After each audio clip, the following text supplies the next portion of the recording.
মনে রাখবেন, রমজানকে যে কদর করে না, রমজানেও যে গুনাহ করে, রমজানেও যে জাহান্নাম থেকে বাঁচার চেষ্টা করে না, রমজানেও যে জান্নাতের আমল করার চেষ্টা করে না,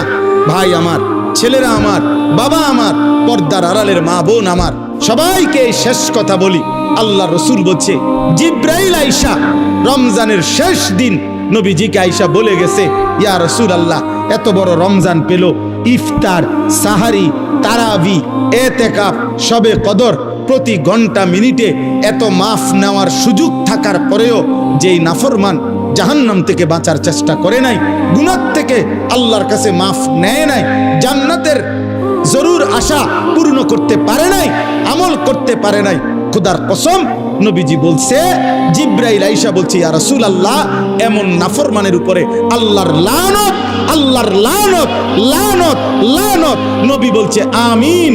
আমিন। মানে নবী বলছে, হ জিব্রাইল, আমিও বললাম আল্লাহ, এমন লানত আপনি কবুল করেন এই নাফরমান উম্মতের উপরে, আমি নবীরও লানত, যা